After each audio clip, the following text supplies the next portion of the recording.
সামনে নির্বাচন আসতেছে, ইলেকশন আসতেছে। অনেকেই যেখানে যাবেন সেখানে মানুষ প্রশ্ন করে যে আহলে হাদিস বা সালাফি বা মুসলিম উম্মাহ, মুসলিম জাতি, তাদের করণীয় কি? প্রশ্ন যৌক্তিক, উত্তর দেওয়া কঠিন, মানুষকে বোঝানোও কঠিন, কিন্তু বোঝানো উচিত, বোঝানোর চেষ্টা করা উচিত।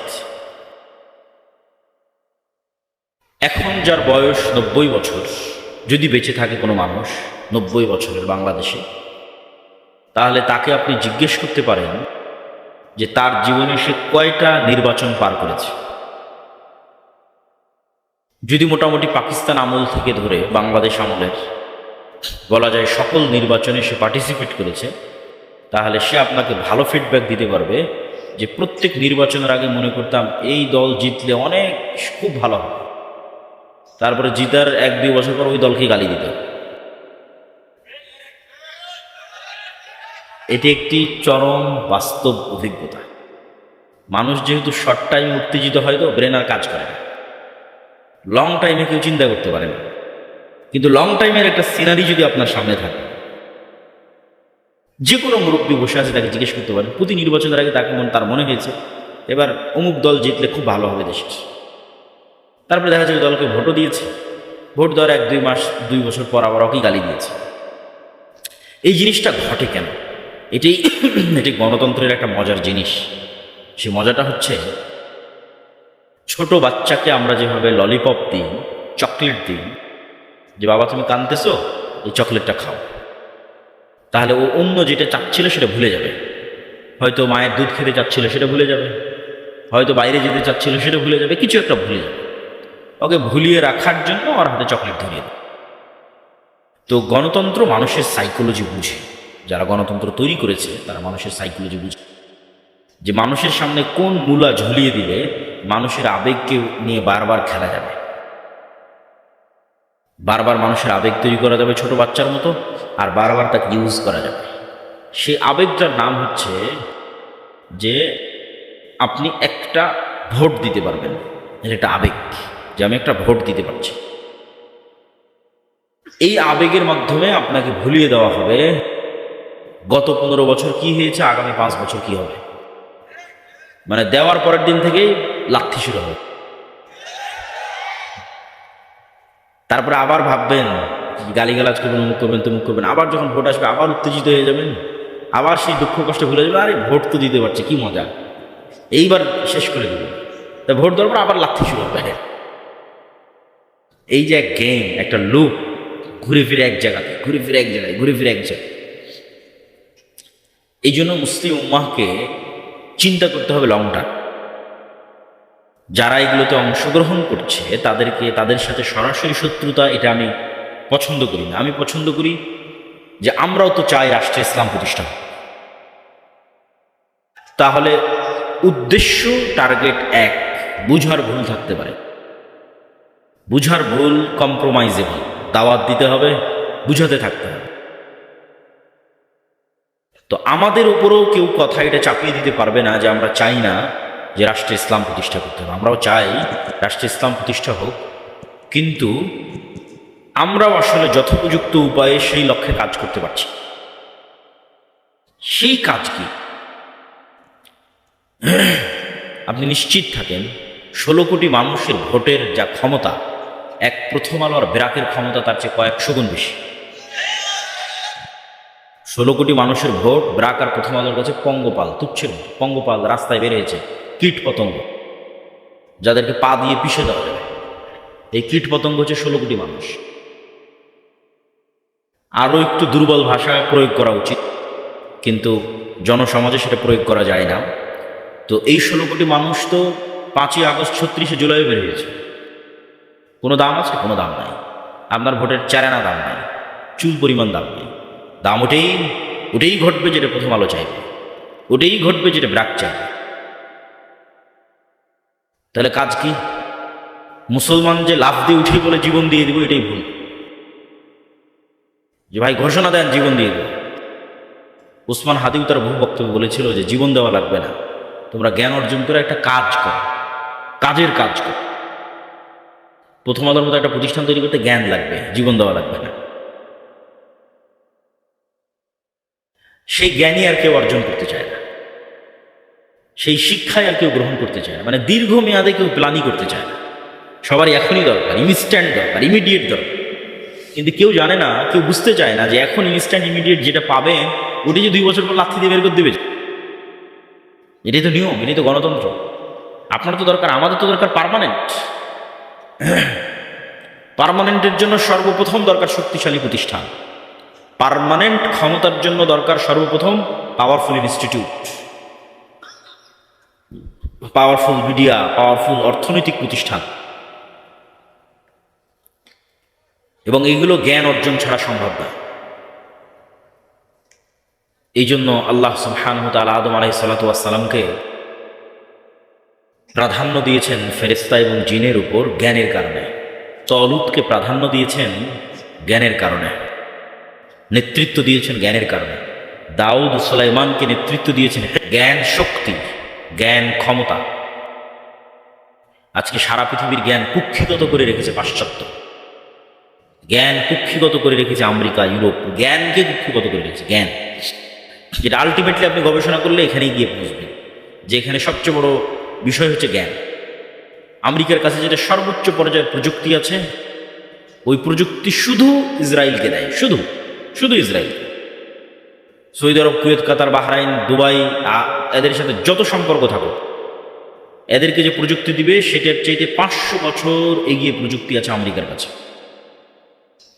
তারপর এদেরকে যেটা দিবে সেটাও টাকার বিনিময়ে বিক্রি করবে, আসল প্রযুক্তি শিখাবে না। কোনো কিছু নষ্ট হয়ে গেলে ঠিক করতে যেতে হবে তাদের কাছে। এটা জ্ঞানের যুদ্ধ। এই জন্য দেখবেন যে ইরানের বড় বড় বিজ্ঞানীদের বাছাই করে করে হত্যা করা হচ্ছে।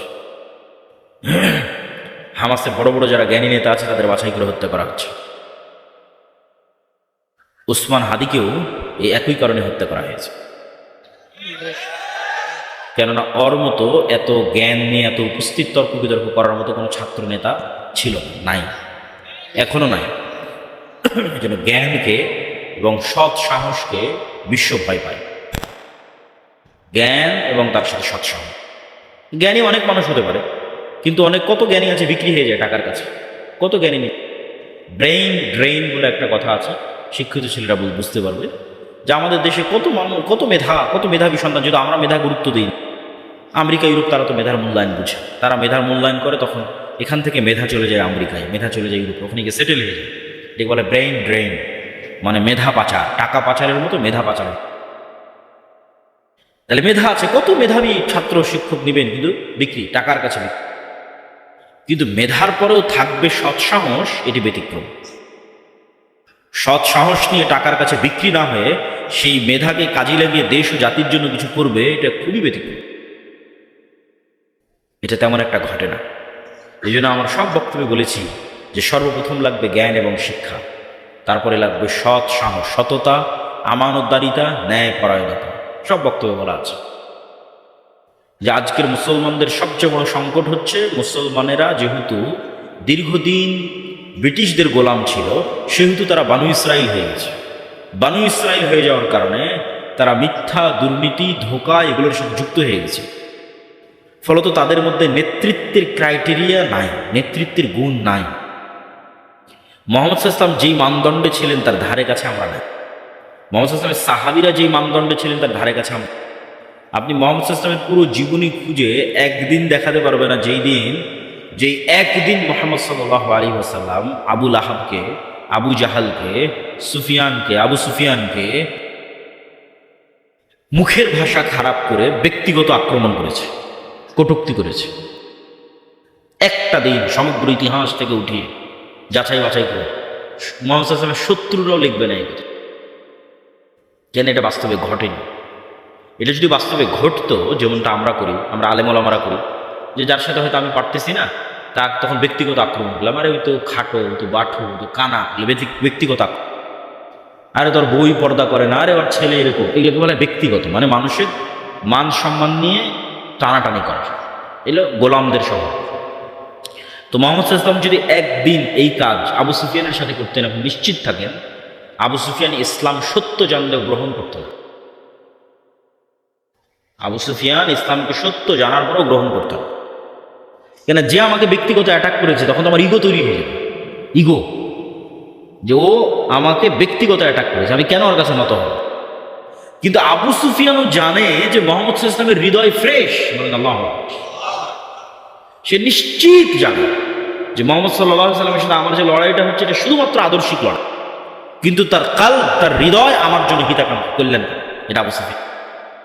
এই জন্য এটা 1 সেকেন্ডের ব্যাপার যে আবু সুফিয়ান মোহাম্মদ সাল্লাল্লাহু আলাইহি ওয়াসাল্লামের হাতে হাত রেখে বলবে যে আপনার কাছে ইসলাম গ্রহণ করলাম, এটা করতে আবু সুফিয়ানের বাঁধবে না, কেননা মোহাম্মদ সাল্লাল্লাহু আলাইহি ওয়াসাল্লাম ওই ধরনের নেতা নন, ওই ধরনের কিছু তিনি করেননি। সেই ক্রাইটেরিয়া আমরা ফুলফিল করতে পারছি না, রাসূল সাল্লাল্লাহু আলাইহি ওয়াসাল্লামের ওই নেতৃত্বের ক্রাইটেরিয়া নাই মুসলমানদের মধ্যে। মুসলমানদের গোলামীর স্বভাব ঢুকে যাওয়ার কারণে, দীর্ঘ 200 বছর ব্রিটিশদের গোলামি করার কারণে মুসলমানদের মানসিকতা হয়ে গেছে ন্যারো মাইন্ডেড, সংকীর্ণ, যেমনটা হয়ে গেছিল বানু ইসরাঈলের। এরা এখন 1 টাকার জন্য শুধু মিথ্যা বলবে না, 1 টাকার জন্য আরেকজনকে হত্যাও করতে পারে। এখান থেকে নেতা তৈরি হয় না, এখান থেকে গোলাম। এই জন্য আমি আমার বক্তব্যে বলেছি গণতন্ত্র হচ্ছে গোলাম তৈরির কারখানা। কেন গণতন্ত্র গোলাম তৈরির কারখানা? গণতন্ত্রের যে কালচার, এই পুরো কালচারটা নিম্ন লেভেল থেকে উপর লেভেল পর্যন্ত মিথ্যার উপর দাঁড়িয়ে আছে। মিথ্যা না বললে আপনি এখানে রাজনীতি করতে পারেন। আপনি নিশ্চিত থাকেন নির্বাচন কমিশনে যত এমপি পদপ্রার্থী হলফনামা জমা দিয়েছে তার শতভাগই বলা উচিত, একটু ইল্লামান রাহমা রাব্বি, এই জন্য 99% বলছি, 99% হলফনামা মিথ্যা। ওর বাস্তব যা সম্পদ সেটা সে সেখানে দেখায়নি, সেটা সে সেখানে বলেনি। এই পুরো কালচারটা মিথ্যার উপর দাঁড়িয়ে আছে, পুরো কালচারটা। এখন আপনাকে যেহেতু ভোট নিতে হবে, আপনি আরেকজনের বিরুদ্ধে যদি না বলেন কেমনে ভোট নেবেন? আরেকজনকে যদি ব্যক্তিগত অ্যাটাক না করেন, ছোট না দেখান যে ওই ছোট, ওই নিকৃষ্ট, ওই খারাপ, কেমনে ভোট নেবেন? কিন্তু দেখেন এই বিষয়টাই যে আপনি আরেকজনকে ছোট দেখাতে চাচ্ছেন, এটাই তো মানুষকে গোলাম বানাচ্ছে, নেতা বানাচ্ছে না। মেন্টালিটিটা গোলাম হয়ে যাচ্ছে, মানসিকতা তো গোলাম হয়ে যাচ্ছে। একজন নেতা কিভাবে এরকম হতে পারে? মানে একজন নেতা কিভাবে তার দেশের জনগণের মধ্যে বিভাজন তৈরি করতে পারে? এগুলো বোঝার জন্য, আমি যে কথাগুলো বলছি এগুলো বোঝার জন্য চিন্তা শক্তি লাগে, ঠান্ডা মাথায় বুঝতে হবে। মুহাম্মদ সাল্লাল্লাহু আলাইহি ওয়াসাল্লাম হুনাইনের যুদ্ধে অনেক গনিমতের মাল পেয়েছিলেন। এই গনিমতের মাল, হুনাইনের যুদ্ধটা হয়েছিল কিন্তু মক্কা বিজয়ের পর। মক্কার মানুষ কেবল মুসলমান হয়েছে, এরা তো এতদিন মুহাম্মদ সাল্লাল্লাহু আলাইহি ওয়াসাল্লামের বিরুদ্ধে যুদ্ধ করত। মক্কার মানুষ কেবল মুসলমান হয়ে মুহাম্মদ সাল্লাল্লাহু আলাইহি ওয়াসাল্লামের পক্ষে নিয়ে প্রথম যুদ্ধ করতেছে হুনাইনের যুদ্ধ। তো এই গনিমতের মালের প্রায় সবই মুহাম্মদ সাল্লাল্লাহু আলাইহি ওয়াসাল্লাম মক্কার নবমুসলিমদের মধ্যে দিয়ে দিয়েছে। এখন যারা মুহাজির এবং আনসার, যারা মক্কা থেকে হিজরত করে আল্লাহর নবীর সাথে গেছিল মদিনায়, আর যারা মদিনায় আল্লাহর নবীর পাশে দাঁড়িয়েছে, সবচেয়ে বেশি কষ্ট তো তারা করেছে। বদরের যুদ্ধ তারা লড়েছে, উহুদ খন্দক তারা লড়েছে, আল্লাহ নবীর কাঁধে কাঁধ রেখে আল্লাহ নবীর সকল দুঃখ কষ্ট তারা শেয়ার করেছে। আর আল্লাহ নবীকে সবচেয়ে বেশি কষ্ট দিয়েছে মক্কার মানুষ। আজ ইসলামের একটা অর্জন, হুনাইনের যুদ্ধে বিজয়, এই অর্জনের একটা বড় অংশ চলে যাচ্ছে সেই মক্কার মানুষের কাছে, আর বঞ্চিত হচ্ছে মুহাজির এবং আনসার। তো ওই যে আব্দুর রহিম বলছিল না শয়তানের কথা, শয়তান তো সুযোগ পেয়ে গেছে, যেখানে তো বিভেদ তৈরি করা যায়, চমৎকার একটা সুযোগ। শয়তান তখন মুহাজির এবং আনসারদের অন্তরে দিয়ে দিল যে তোমাদের শুধু ব্যবহার করা হলো, কাজের বেলা দেওয়া হলো মক্কার মানুষকে। তো এই জায়গায় চাইলে রাসূলুল্লাহ সাল্লাল্লাহু আলাইহি ওয়াসাল্লাম বিভেদ তৈরি করতে পারতেন, কেন বিভেদ শয়তান চায়। আপনাদের ভাষায় যদি বলি, বাংলাদেশের ঐতিহাসিক প্রেক্ষাপটে যদি বলি যে মুক্তিযোদ্ধা বনাম রাজাকার, এইভাবে একটা দেশের মানুষকে বিভক্ত রাখা, এটা হচ্ছে ভারতীয় রাজনৈতিক বয়ান। এই যে ভারতীয় রাজনৈতিক বয়ান, এই বয়ানটা আপনি ওই সময়ের প্রেক্ষাপটের সাথে মিলান যে রাসূলুল্লাহ সাল্লাল্লাহু আলাইহি ওয়াসাল্লাম চাইলে ওই সময়ে যে শয়তান যে বিভেদ তৈরি করলো, সেই বিভেদটা কিন্তু চলমান রাখতে পারতেন। কিন্তু তিনি সেই বিভেদটা কিভাবে চাপা দিচ্ছেন দেখেন। তিনি মদিনার মানুষকে ইমোশনালি হিট করলেন। ইমোশনাল ইন্টেলিজেন্স, ইমোশনাল কৌশলে রাসূল সাল্লাল্লাহু আলাইহি ওয়াসাল্লামের চেয়ে সেরা পৃথিবীতে কেউ নাই। তিনি ইমোশনালি মদিনার মানুষকে বললেন, এই কথার গুরুত্ব আছে। মুহাম্মদ সাল্লাল্লাহু আলাইহি ওয়াসাল্লামের বাড়ি মক্কা, ঘর মক্কা, যৌবন মক্কা, কিশোর মক্কা, আত্মীয় স্বজন মক্কা, কষ্ট দিয়েছে মক্কার মানুষ। মুহাম্মদ সাল্লাম বললেন, মদিনার মানুষ এখন তো মক্কা বিজয় হয়ে গেছে, চাইলে তুমি মক্কায় থাকতে পারেন, মন এটাই টানবে। মক্কা বিজয় হয়ে গেছে, যেহেতু মক্কায় আমার শৈশব কৈশোর যৌবন, মন এটাই চাইবে যে আমি মক্কায় থাকি, এটাই স্বাভাবিক। মুহাম্মদ সাল্লাল্লাহু আলাইহি ওয়াসাল্লাম বলেন, মদিনার মানুষ, মক্কার মানুষ নিয়ে গেল সকল গনিমতের মাল, আর তোমরা নিয়ে যাবে মুহাম্মদ সাল্লাল্লাহু আলাইহি ওয়াসাল্লামকে। বলেন আল্লাহু আকবার।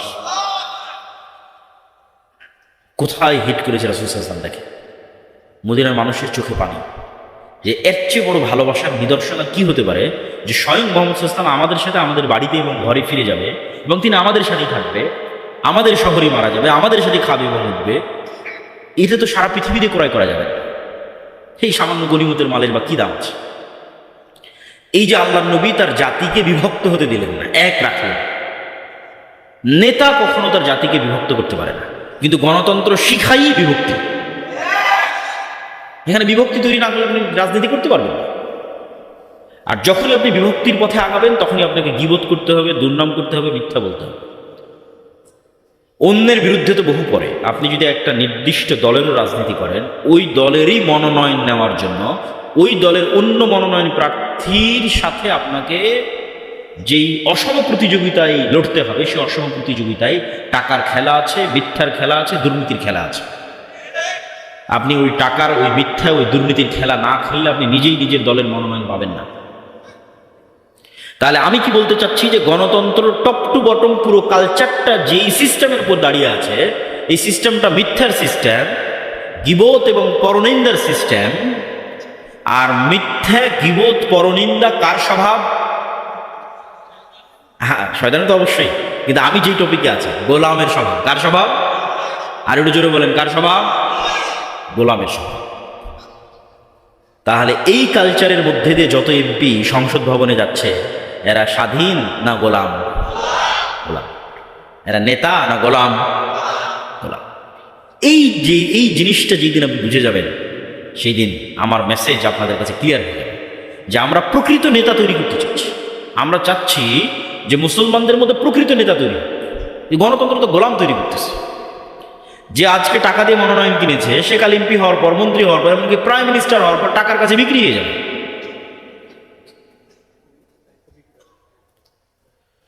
প্রিয় দর্শক শ্রোতা, আমাদের পরবর্তী কাজ হচ্ছে ঈমান বিল গায়বি ইয়াকিন এবং পূর্ণাঙ্গ তাওহীদ। পূর্ণাঙ্গ তাওহীদ এবং ঈমান বিল গায়বি ইয়াকিন ছাড়া উম্মতে মুহাম্মাদীর মুক্তি নাই। ঈমান বিল গায়ব কি জিনিস, পূর্ণাঙ্গ তাওহীদ কি জিনিস, এটা আপনাকে বুঝতে হবে। ঈমান বিল গায়ব হচ্ছে, আজকে এই মজলিসে ফেরেশতারা উপস্থিত আছে, এটাকে আপনি দেখতে পাচ্ছেন? আমাকে দেখতে পাচ্ছেন?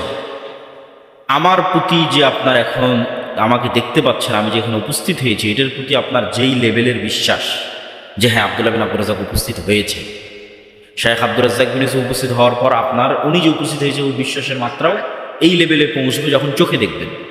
ঈমান বিল গায়বে ইয়াকিন মানে এখানে যে ফেরেশতারা উপস্থিত হয়েছে, এটাকে যেই দিন আপনি এইভাবে বিশ্বাস করতে পারবেন, যেমন চোখে দেখা জিনিসকে বিশ্বাস করে, তথা আমার উপস্থিতিকে এখন যেভাবে বিশ্বাস করতেছেন, এখন আপনাদের সাথে এই মজলিসে ফেরেশতারা আছে, এটাকে যেই দিন ওই একইভাবে বিশ্বাস করতে পারবেন, সেই দিন ঈমান বিল গায়বে ইয়াকিন অর্জন হবে। ঈমান বিল গায়বে কেন ইয়াকিন লাগবে? দেখেন, মূসা আলাইহিস সালাতু ওয়াস সালামের চেয়ে আমরা দুর্বল নই, বানু ইসরাইলের চেয়ে উম্মতে মুহাম্মাদী দুর্বল নয়। এই তুলনাটা আপনাকে বুঝতে হবে, যে মূসা আলাইহিস সালাতু ওয়াস সালাম এবং বানু ইসরাইলের সাথে উম্মতে মুহাম্মাদী এবং মুহাম্মদ সাল্লাল্লাহু আলাইহি ওয়াসাল্লামের উম্মতের বর্তমান অবস্থার তুলনা। মূসা আলাইহিস সালাতু ওয়াস সালামকে যেই দিন নবুয়তের দায়িত্ব দেওয়া হচ্ছে, ওই দিন মূসা আলাইহিস সালাতু ওয়াস সালাম মানুষের বাড়ির কাজের লোক। যেই দিন মূসা আলাইহিস সালাতু ওয়াস সালামকে নবুয়তের দায়িত্ব দেওয়া হচ্ছে, সেই দিন মূসা আলাইহিস সালাতু ওয়াস সালাম পলাতক, আসামি। যেই দিন মূসা আলাইহিস সালাতু ওয়াস সালামকে নবুয়তের দায়িত্ব দেওয়া হচ্ছে, সেই দিন মূসা আলাইহিস সালাতু ওয়াস সালামের পরিবার পরিজন, আত্মীয় স্বজন, কোনো কিছুর কোনো নাম ধাম পরিচয় কিছুই নাই। নাম ধাম পরিচয় নাই কেন? ইউযাব্বিহুনা আবনাআকুম ওয়া ইস্তাহয়ুনা নিসাআকুম ওয়া ফী যালিকুম বালাউম মির রাব্বিকুম আযীম। কেননা ফিরআউন তাদের সন্তানদের, পুরুষ সন্তানদের জীবিত হত্যা করত এবং নারী সন্তানদের বাঁচিয়ে রাখত।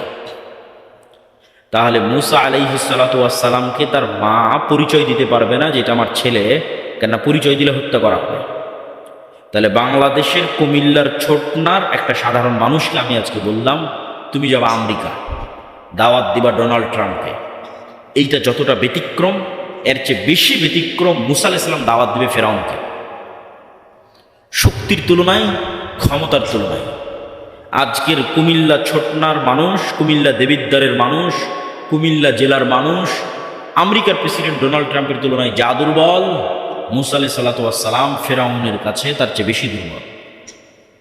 আপনি শুধু মিলান যে আপনাকে যখন আমি বলছি যে আপনি যাবেন আমেরিকায় এবং দাওয়াত দিবেন তার প্রেসিডেন্টকে, এমত অবস্থায় যে আপনি আমেরিকার আদালতে মৃত্যুদণ্ডপ্রাপ্ত আসামি, আপনি আমেরিকা থেকে পলাতক, এবং পলাতক অবস্থায় খুব আলিশান আছেন না, মানুষের বাড়িতে কাজ করে খাচ্ছেন। আপনার কোনো পাড়া প্রতিবেশী আত্মীয় স্বজন আছে? না, নাই। পাড়া প্রতিবেশী আত্মীয় স্বজন নাই। তাহলে এবার বুঝবেন কেন মূসা আলাইহিস সালাম বেশি দুর্বল। আপনার তো সবই আছে। এমতো অবস্থায় মূসা আলাইহিস সালামের পক্ষে কখনোই সম্ভব নয় যে তিনি ফিরআউনের মুখোমুখি হবেন, একটা শর্ত ছাড়া। সেটা হচ্ছে মূসা আলাইহিস সালাম যদি গায়েব দেখতে পান এবং গায়েব জানেন এবং গায়েবে ইয়াকিন তৈরি হয়, তবে সম্ভব। মূসা আলাইহিস সালামকে গায়েব দেখাতে হবে, মূসা আলাইহিস সালামের অন্তরে গায়েবের উপর ইয়াকিন তৈরি করতে হবে। মহান আল্লাহ সেই পথই বেছে নিয়েছে। মূসা আলাইহিস সালাতু ওয়াস সালামকে বলা হলো, তোমার হাতের লাঠি ছেড়ে দাও। আল্লাহ এটা বললেন না যে আমি জান্নাত থেকে একটা লাঠি এনেছি, আসমান থেকে একটা লাঠি এনেছি, সেই লাঠিটা তোমাকে দিচ্ছি, এটা ছাড়লে সাপ হবে। তাহলে ওই মাত্রার বিশ্বাস তৈরি হতো না, যেই মাত্রার বিশ্বাস দরকার ফিরআউনের মুখোমুখি হওয়ার জন্য। এখন এই বইটা আমি হাতে করে আছি, আজ 5 বছর 10 বছর থেকে আমি এই বই পড়ি, আমার হাতেই আছে।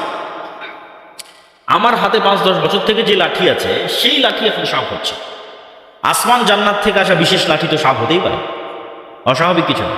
আমি তো নিজে এই লাঠিকে গাছ থেকে ভেঙে কেটেছি, এটা তো কোনো স্পেশাল লাঠি না, এটা তো নর্মাল লাঠি, আমি ব্যবহার করছি 10 বছর থেকে। এটা কেমনে সাপ হতো? এটাই গায়েব, যে গায়েবে আল্লাহ সুবহানাহু ওয়া তাআলার ক্ষমতা কত বেশি, এটার একটা আলামত মূসা আলাইহিস সালাতু ওয়াস সালাম দেখছেন। এবং এটাই ছিল কারণ যে জাদুকরেরা কেন সিজদা করবে। আপনি নিশ্চিত থাকেন জাদুকরদের হাতের লাঠি এবং জাদুকরদের দড়িও সাপে পরিণত হয়েছিল। জাদুকরদের হাতের লাঠি এবং দড়ি সাপে পরিণত হওয়ার পরেও মূসা আলাইহিস সালামের সাপে এমন কি ছিল যে তারা সিজদা দিল। অনেকেই মনে করে যে মূসা আলাইহিস সালামের সাপ সব তাদের সব সাপ খেয়ে ফেলেছে, এই জন্য।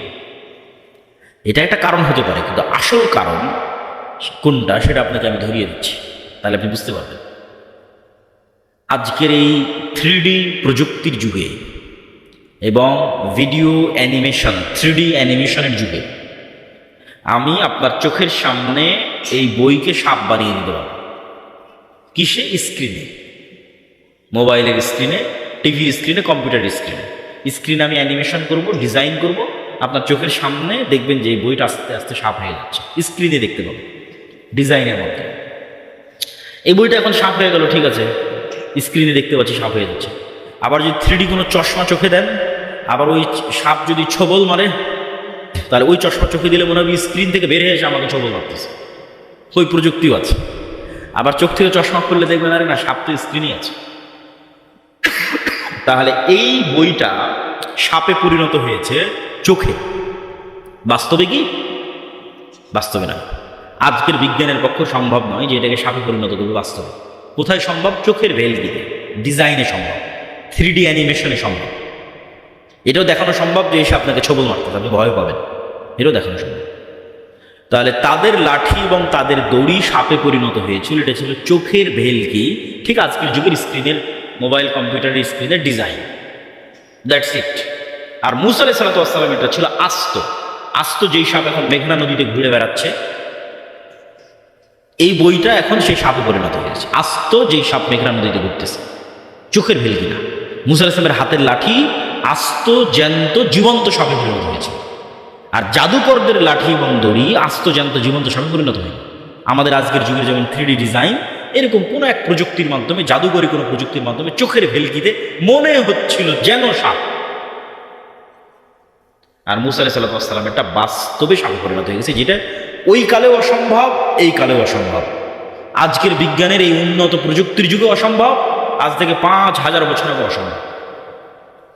তো জাদুকরেরা তো জানে যে হ্যাঁ, চোখের ভেলকিতে সাপ হতেই পারে, বাস্তবে সাপ হয়ে গেছে এটাই তো তাদের বিশ্বাস হয় না। যখন তারা দেখছে মুসা আলাইহিস সালামের লাঠি জাদুর সাপ নয়, এটা সত্যি জ্যান্ত জীবন্ত আস্ত সাপে পরিণত হয়ে গেছে, তখন তারা বুঝে গেছে যে এটা কোনো জাদুর শক্তি নয়, এটা কার শক্তি? রব্বুল আলামিনের শক্তি। এই জন্য তারা সিজদায় অবনত হয়েছে। বলছিলাম মুসা আলাইহিস সালামের অন্তরে ইয়াকিন তৈরি হয়েছে যে চোখে যা দেখা যায় তাই সব কিছু। চোখে দেখছি এটাকে লাঠি, এখন তো সাপ হয়ে গেল। এই একটা বিশ্বাস, ইয়াকিনের লেভেলে পৌঁছে যাওয়া, যে আমি চোখে দেখছি ফেরাউন অনেক শক্তিশালী, তার ভয়ে আমি পালিয়ে গেছি, আজ 10 বছর থেকে পলাতক আছি। কিন্তু আল্লাহ যখন তার অন্তরে ইয়াকিন তৈরি করে দিলেন, তখন মুসা আলাইহিস সালাম বুঝলো যে লা হাওলা ওয়ালা কুওয়াতা ইল্লা বিল্লাহ। আল্লাহর শক্তির সামনে ফেরাউনের শক্তি দুর্বল, জি না, আল্লাহর শক্তির সামনে ফেরাউনের শক্তি জিরো। দুর্বল বললে ঈমান থাকবে না। এখন মিলিয়ে নেন, আল্লাহর শক্তির সামনে আমেরিকা এবং ইসরায়েলের শক্তি যদি বলেন কম, তাহলে এখনো গায়েবে ইয়াকিন তৈরি হয়নি। আল্লাহর শক্তির সামনে আমেরিকা এবং ইসরায়েলের শক্তি কি? জিরো। এটা মুখে বলা না, এটা বাস্তবে যেদিন বিশ্বাস অর্জন করা যাবে, এটা নাম ঈমান বিল গায়বে ইয়াকিন। এইটার উপর যেদিন মুসলমানেরা বাস্তবে বিশ্বাস অর্জন করতে পারবে, ওই দিন গোলামি থেকে মুক্তির রাস্তা শুরু। এইটার উপর বাস্তব ইয়াকিন লাগবে।